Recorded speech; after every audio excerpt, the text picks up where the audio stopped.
नमस्कार, आयुर्वा health care के इस अध्याय में आपका स्वागत है। इस सीरीज में हम बात कर रहे हैं अष्टविध परीक्षा की।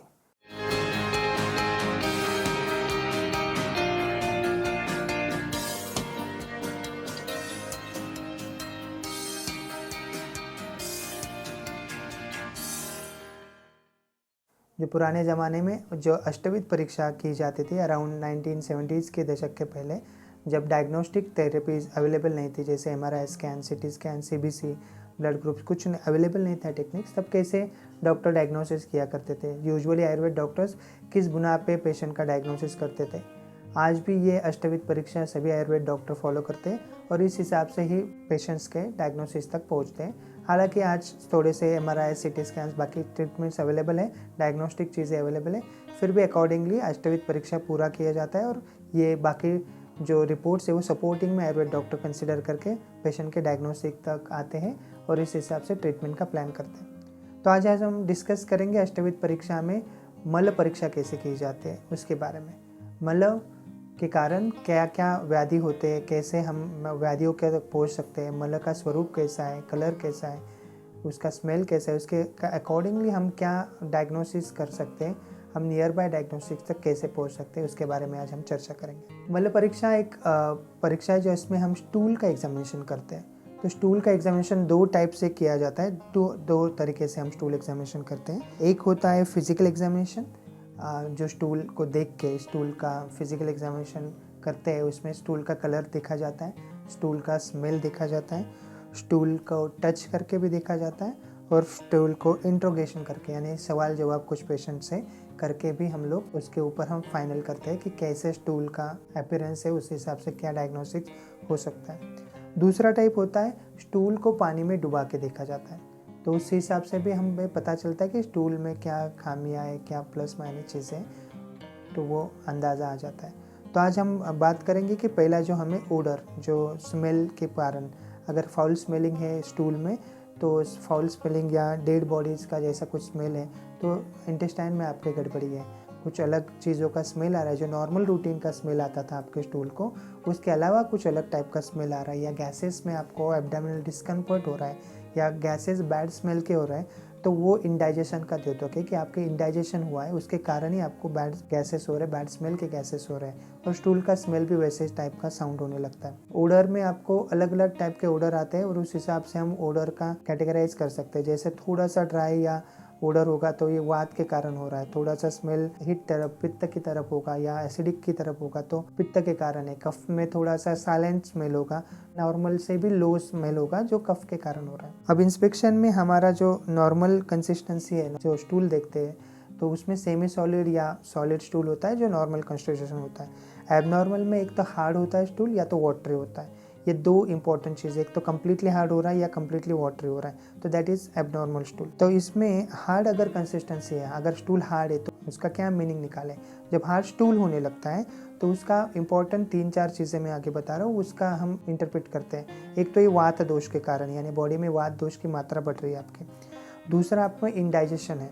तीसरा आपके early signs and symptoms of piles है, कि पाइल्स के आपको होने की आशंका है जिसके कारण आपका स्टूल हार्ड होने लगा है। चौथा आपका ये तो लूज मोशन या डायरिया जो होने वाला है उसमें होता है। हम बोल सकते हैं कि किसी टाइप का इंटेस्टाइनल ट्यूमर है या गुल्म है, आयुर्वेद में हम गुल्म कहते हैं, जिसमें हम IBS जो एलोपैथी में डिसीज बताया गया है, इरिटेबल बाउल सिंड्रोम, उसमें भी हार्ड स्टूल होना शुरू होता है। पेप्टिक अल्सर है या फीवर आने की कुछ शुरुआत है तो उसमें भी आपका स्टूल हार्ड होता है। असाइटिस या ब्लूटिंग हो रहा है आपको कंटिन्यूसली, तो उसमें भी आपका स्टूल हार्ड होता है। और कुछ इनक्योरेबल साइंस ऑफ एनीमिया होते हैं जिसमें भी स्टूल हार्ड होने की संभावना होती है। और अगर वाटरी स्टूल होता है तो उसमें क्या हम मिस इंटरप्रेट करें, तो जब वाटरी स्टूल होता है तो पित्त की मात्रा बॉडी में बढ़ गई है, आपकी हीट बढ़ गई, पित्त के इम्बैलेंस हुआ है, आपको डायरिया या लूज मोशन हो रहे हैं, और आपका पाइल्स हो रहा है जो कंटिन्यूस, उसके इनक्योरेबल पाइल्स है जिसके कारण में भी आपको वाटर स्टूल होना शुरू होता है। और IBS जो पहले बात में भी हमने बताया कि हार्ड स्टूल में भी IBS दिखाई देता है और लूज स्टूल में भी IBS दिखाई जाता है। अब आते हैं कलर ऑफ स्टूल के ऊपर, कि कलर ऑफ स्टूल से क्या हम मिस इंटरप्रेट कर सकते हैं या करते आ रहे थे। कलर में वेरिएशन होता है, जो यूजुअली येलोइश कटिंग होता है कलर, जो नॉर्मल होता है, या हर बॉडी टाइप के हिसाब से एक नॉर्मल टोन ऑफ कलर होता है। हर किसी को अपने अपने स्टूल का कलर रफली याद रहता है, जिसके कारण आप कैटेगराइज कर सकते हैं कि स्टूल का कलर आज चेंज हुआ है या क्या हुआ है। अगर आपको ब्लैक स्टूल हो रहा है, कम्प्लीटली ब्लैक अगर स्टूल हो रहा है, कलर ऑफ स्टूल अगर ब्लैक है, तो इसमें एक तो कम्प्लीटली आपकी वात दोष का इम्बैलेंस नज़र आएगा, इंटेस्टाइनल ब्लीडिंग नज़र आएगा, इंटेस्टाइन में अगर कुछ ट्यूमर है या कैंसर ऑफ इंटेस्टाइन है तो वो नज़र आएगा आपको, ब्लीडिंग होगा इंटेस्टाइन में, जीआई ट्रैक्ट में कहीं ना कहीं तो ब्लीडिंग हो रहा है वो नज़र आएगा, और इनक्योरेबल साइन ऑफ जॉन्डिस होते हैं, यानी जॉन्डिस हो चुका है आपका और वो क्योर नहीं होने वाला है, उस समय ही आपको ब्लैक स्टूल होता है। तो कलर ऑफ स्टूल अगर ब्लैक है तो सतर्क रहिए, तुरंत आपके नज़दीकी डॉक्टर के पास जाके स्टूल एग्जामिनेशन करके उसमें ट्रीटमेंट आप शुरू करवा सकते हैं। ग्रीन स्टूल होता है जब अगर कलर ऑफ स्टूल ग्रीन या ग्रीनिश होने लगे तो उसमें जॉन्डिस की संभावना ज़्यादा होती है, डायरिया की संभावना ज़्यादा होती है, या तो आपने ग्रीन लीफी वेजिटेबल ज़्यादा इंटेक में 2-4 दिन कंटिन्यूसली लिए, वो एक मिसइंटरप्रेट होता है, उसके कारण भी ग्रीन स्टूल होता है। येलो अगर स्टूल होता है तो येलो डार्क येलो अगर होने लगे तो उसका पित्त का इम्बैलेंस होता है, पाइल्स के कारण भी पित्त का मात्रा बढ़ जाता है, जिसके कारण पाइल्स के सिम्टम्स भी होते हैं और yellowness of colour of stool भी हो जाता है। फीवर में भी ये होता है, जॉन्डिस का हुआ है और अर्ली साइन ऑफ एनीमिया में भी येलो डार्क येलो स्टूल होना शुरू होता है। अगर वाइट स्टूल हो रहा है आपको, अगर कम्प्लीटली वाइट होने लगा स्टूल, तो कुछ कुछ पेशेंट्स में हम सिर्फ मिल्क पे पेशेंट को शिफ्ट करते हैं, पूरा सिर्फ दुग्धाहार पे पेशेंट को शिफ्ट करते हैं, उनको कुछ भी खाने के लिए नहीं दिया था, तो उस कंडीशन में एक तो वाइट स्टूल हो सकता है, या अगर आपके पास में कफ की मात्रा बढ़ी है बॉडी में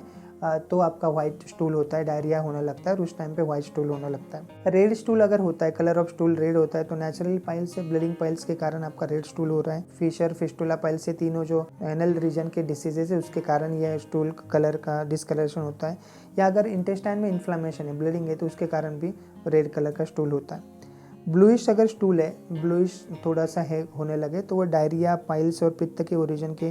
कारण होता है, और यहाँ पे ब्लूइश अगर हो तो इनक्योरेबल डायरिया के साइंस आपको नजर आएंगे जो आगे चल के आपको इंटेस्टाइनल कैंसर की तरफ लेके जा रहा है। अगर फ्रॉथी स्टूल हो रहा है काफ़ी तो उसमें वात का ओरिजिन ज़्यादा होगा और पाइल्स और IBS के उसमें ज़्यादा चांसेस होते हैं। तो ये हो गया हमने कलर के हिसाब से जो हम अंडरस्टैंड कर रहे हैं कि स्टूल को एग्जामिनेशन करके कैटेगराइज कर सकते हैं। अगर हम क्वांटिटी ऑफ स्टूल देखें, अगर क्वांटिटी अगर लेस आने लगे, कम क्वांटिटी किस किस डिसीज़ में आते हैं, तो आपको क्वांटिटी ऑफ स्टूल एनीमिया में, डायरिया वात के कारण और फीवर में, 3 डिसीज़ में क्वांटिटी ऑफ स्टूल काफ़ी कम होते हैं। चौथा कारण हो जाता है ये कि अगर आपको इंटेस्टाइनल कैंसर हो रहा है या IBS के कारण पेशेंट कुछ ज़्यादा फूड इंटेक नहीं ले रहा है तो उसमें भी स्टूल का क्वांटिटी कम होता है। अगर ज़्यादा क्वांटिटी हो रही है,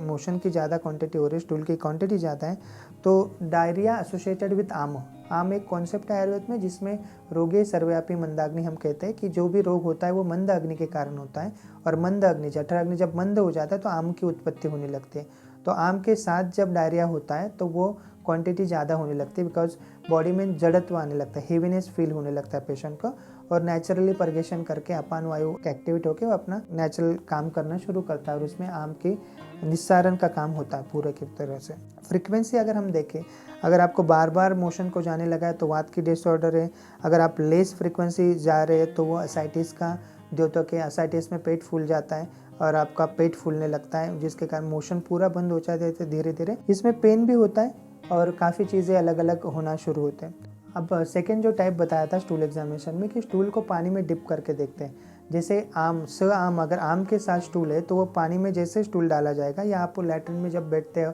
मोशन अगर होता है, मोशन के बाद आप फ्लश करने के पहले देखिए अगर आपका स्टूल पानी के ऊपर तैर रहा है तो आपका निराम स्टूल है, यानी इसमें आम की मात्रा नहीं है, आप नॉर्मल स्वस्थ व्यक्ति है। लेकिन अगर आपका स्टूल नीचे बैठ रहा है, नीचे पानी में डिप होकर बैठ रहा है, तो आपका आम के साथ स्टूल है और आपको ट्रीटमेंट की ज़रूरत है। इंडाइजेशन है, आपके डाइजेस्टिव रिलेटेड कुछ ना कुछ तो प्रॉब्लम है जिसको अटेंड करने की ज़रूरत है। आशा है इस वीडियो में हमने जो आपको बताया एग्जामिनेशन ऑफ स्टूल, जो कलर, ओडर और बाकी क्वांटिटी के हिसाब से, या ये पानी का जो छोटा टेस्ट है जो डेली हम यूजुअली लैट्रिन को जाते हैं वहाँ से भी आप कर सकते हैं, तो उसके अकॉर्डिंग आप आपका खुद का स्टूल का एग्जामिनेशन कर सकते हैं। और पुराने ज़माने में जो हम बात करते आ रहे सीरीज़ में अष्टविध परीक्षा के, डॉक्टर इस हिसाब से अनुमान लगा के आपका डिसीज़ तक आते थे, कंक्लूजन तक आते थे कि आपको क्या डिसीज़ है और क्या ट्रीटमेंट देने की ज़रूरत है। धन्यवाद।